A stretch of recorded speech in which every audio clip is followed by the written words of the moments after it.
Actually ఇక్కడ pizza 2 to 3 times తిన్నాం బయట, అందుకో అస్సలు నచ్చలేదు. సో లాస్ట్ వీక్ ఇలా మాకు తెలిసిన వాళ్ళ ఇంటికి వెళ్తే వాళ్ళ ఇంట్లోనే పిజ్జా రెడీ చేశారు, చాలా బాగుంది అనిపించింది. సో మేము కూడా ట్రై చేద్దామని తెచ్చాము. ఇది పిజ్జా బాక్స్ అంట, దాని మీద ఒక పిజ్జా బేస్ ప్లస్ ఒక పిజ్జా సాస్ 2 ఇచ్చారు. పిజ్జా సాస్ వేసి ట్రై చేద్దాం దీన్ని. అసలు ఫస్ట్ మొత్తం ఇలా స్ప్రెడ్ చేసుకుందాం. ఇది 2 పిజ్జా చీజెస్ అంటండి, ఒకటి పిజ్జా చీజ్, ఒకటి మొజరీలా చీజ్. ఫస్ట్ అయితే మనం పిజ్జా చీజ్ వేసుకుందాము. నెక్స్ట్ ఏమేమి వెజిటేబుల్స్ కావాలో మీకు అవన్నీ వేసుకోండి.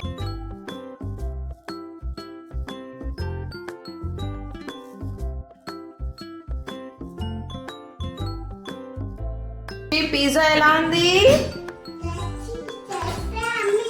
టేస్టీ టేస్టీ ఎమ్మీ ఎమ్మీనా?